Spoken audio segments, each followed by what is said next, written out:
Buya, dua anak saya di pondok pesantren. Tapi saat ini saya mengalami kendala masalah ekonomi. Sudah 4 bulan saya menunggak bulanan anak-anak saya. Bukankah mencari dan belajar ilmu agama itu kewajiban? Lalu kenapa saya diberi kesempitan sampai nunggak biaya bulanan ke pondok pesantren? Padahal saya tidak minta mobil, tidak minta rumah, hanya minta dilancarkan untuk biaya pesantren anak-anak saya. Mohon pencerahannya Buya, agar saya kuat, tenang, dan tetap bersyukur kepada Allah Subhanahu wa Ta'ala. Semoga Buya selalu dalam lindungannya. Amin ya Rabbal Alamin. Amin. Minta kepada Allah, mintalah seluas-luasnya. Tuhanmu Allah Maha Kasih.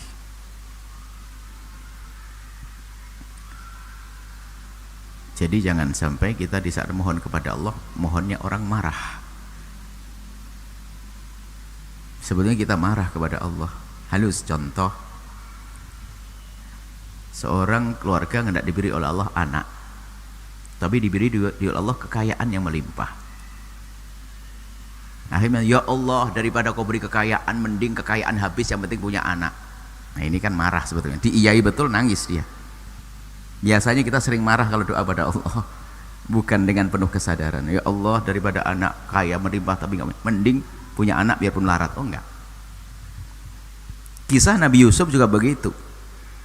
Nabi Yusuf doanya mengatakan, penjara lebih aku senangi daripada aku harus melakukan memenuhi ajakan Imra'atu Aziz. Lebih baik masuk penjara.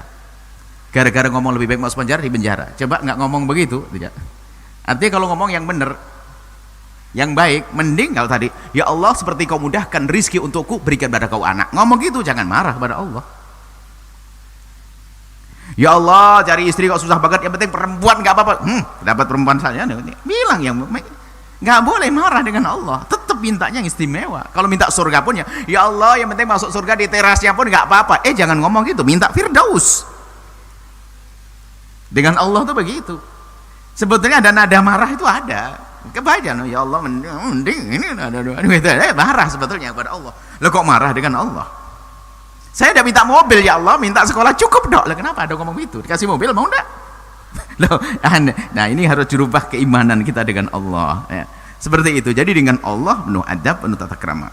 Kenapa Anda minta semuanya? Minta sekali, ya Allah, berikan kemudahan dalam segala urusanku. Jika kau beri sepeda motor, aku akan gunakan untuk menghadiri tempat mulia. Kau beri mobil, kau beri pesawat, ya Allah. Boleh minta apa saja. Jadi kita jangan sampai permohonan kepada Allah itu adalah ada nada kita nggak menerima apa yang Allah berlakukan kepadanya. Kemudian masalah pendidikan, memang Anda wajib menyekolahkan anak Anda. Cuman yang nggak benar adalah Anda memaksakan menyekolahkan di tempat itu. Yang wajib Anda mengajari anak Anda, kan begitu. Tapi Anda tidak wajib harus menyekolahkan anak Anda di tempat itu. Sesuai dengan kemampuan Anda. Jangan beralasan, ini kan wajib, yang penting saya masukkan. Loh, itu kan ada manajemennya, ada aturannya, biaya yang mahal. Ya jangan masukkan anak Anda ke biaya yang mahal. Tapi kan pengen sukses. Mulai kapan sukses harus pakai biaya yang mahal? Ini ada orang-orang sukses, sekolahnya SD-nya gratis, dulu nggak pakai sepatu, saking fakir, bukunya pun adalah nusuri apa? Milik kakaknya pakai adiknya, begitu kan biasa begitu. Nah, bukunya temennya, biku pinjem, sukses, orang hebat kok. Sekolahnya bukan sekolah terkenal kok. Mulai kapan menjadi harus sekolah terkenal? Belajar agama harus di pondok ini itu dan sebagainya. Mulai kapan? Kadang-kadang kita itu telah salah cara berpikir. Harus, tapi mungkin maksud dia itu Anda sudah benar. Memasukkan Anda ke sebuah tempat yang Anda duga. Tentunya waktu Anda memasukkan anak Anda ke tempat tersebut ada hitungan. Kalau misalnya ada orang masukkan anaknya 1 bulan $1.500. Nah kalau kami punya anak kayaknya enggak deh, ngapain saya masukkan situ kok repot, mungkin nih hidup. Ya, saya enggak akan masukkan situ, saya berhitung dong. Gaji saya berapa? Berhitung, kalau saya maksain alasannya Pak, ini kan demi keselamatan anak saya. Ini adalah tawakal yang ngaco tadi itu. Harus punya perhitungan dong. Saya punya pemasukan begini, saya masukkan tempat ini. Yang menjadikan sukses siapa? Allah. Tugas kita adalah membiayai anak kita, ngurusi anak kita, itu yang menjadikan sampai adalah Allah. Nah, kemudian jika terjadi seperti tadi penanya, kok 4 bulan, berarti sepertinya dia sudah masukkan anaknya ke dalam perhitungan yang benar. Menurut dia adalah saya mampu membayari anak saya di sekolah saya, oke, saya masukkan di situ. Saya mampu biar. Ternyata namanya hidup, ada saat lancar, ada saat tersendat, bahkan ada saat macet beneran. Ini bagaimana? Nah, Anda bisa berdiskusi. Yang nggak boleh adalah diam-diam nggak mau ngomong. Di telepon susah, itu wali santri kurang ajar namanya. Gimana berkahun, sudah nggak bayar di telepon tambah nggak karu-karuan, marah-marah lagi kadang. Loh, ini Anda ini kalah sama kucing. Serigala itu pun dengan anaknya masih tanggung jawab loh ya. Biarpun serigala karena suka nerekam, tapi induk serigala anaknya pun masih disusui loh ya. Ini seorang manusia, anaknya ditaruh di pondok nggak bayar bertahun-tahun. Ini kalah sama binatang. Nggak pernah mikirkan. Bukan karena dia tidak mampu, tapi karena saya tidak mampu. Loh, kalau tidak mampu diskusi dong. Dari awal bulan 12 sudah diskusi, ngomong ke manajemen, bisa enggak, saya belum mampu dan sebagainya. Kasih tempo dan jelaskan. Barangkali dapat diskon, dispensasi, kelonggaran atau sebagainya. Atau ternyata, waduh Pak, mohon maaf manajemen kami tidak bisa. Kalau petunjuknya gimana? Anda tidak harus memaksakan di sekolah yang seperti itu. Masih banyak tempat menuju surga yang banyak. Dan tidak usah gengsi, lagi-lagi repot karena sombong. Malu dong, biasanya sekolah di sini kok pindah. Lah ini sudah kalau sombong, sombong mau masuk surga. Masa saya turun pangkat dong dari sekolah keren, sekolah keren, mau turun? Lah ini sudah mulai ngaco ini. Memilihkan sekolah anaknya bukan untuk menuju Allah, tapi untuk mengangkat kesombongannya. Ini terjadi, seorang ibu-ibu mengadu anaknya tidak bisa membayar sekolah kepada kami. Wah, ini kejadian. Kebetulan anak kami waktu masih sekolah juga di Cirebon di luar. Saya tanya, berapa Bu per bulannya? 1.200.000. Kaget saya. Ah, berapa Bu?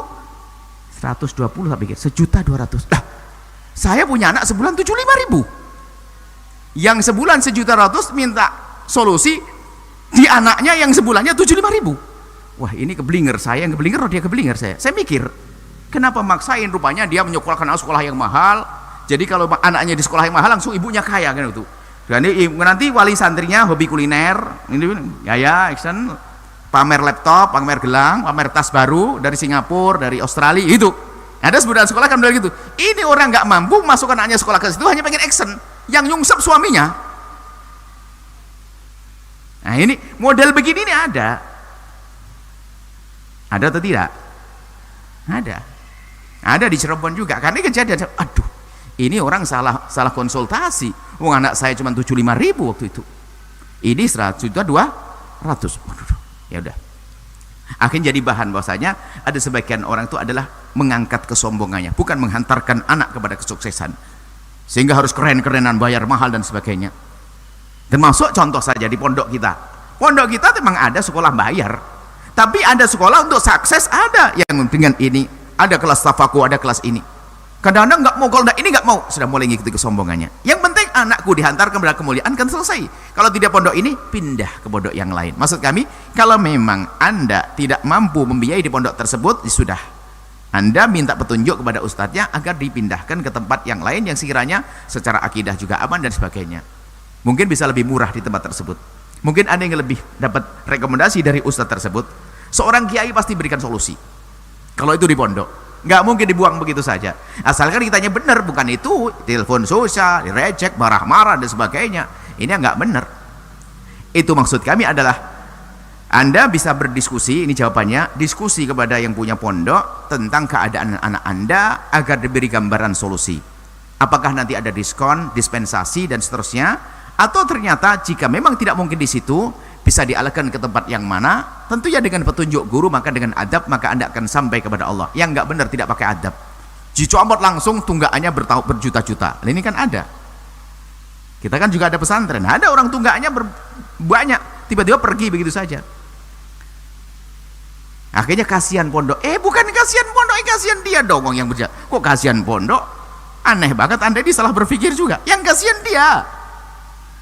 Punya tanggung jawab ditinggal begitu. Kalau pondok adalah tempat untuk menuju pada kemuliaan. Seperti itu. Jadi Anda bisa diskusi, kemudian setelah itu kalau harus pindah, nggak usah gengsi, hilangkan gengsi, maka Anda akan ketemu kepada kemudahan. Kalau kami bahasa sederhana, kesederhanaan itu adalah menjadikan Anda kaya sebelum kaya. Memangkas kesombongan menjadikan Anda menjadi orang hebat sebelum Anda hebat. Anda melambung tinggi sebelum Anda di tempat yang tinggi. Anda istimewa, Anda sukses sebelum sukses. Sederhana, biasakan dengan kesederhanaan, maka kesederhanaan yang jadikan kaidah hidup Anda menjadikan Anda kaya sebelum kaya. Wallahu a'lam bishawab. Setelah Anda menyaksikan video ini, jangan lupa berselawat kepada baginda Nabi Muhammad sallallahu alaihi wa alihi wa sahbihi wasallam.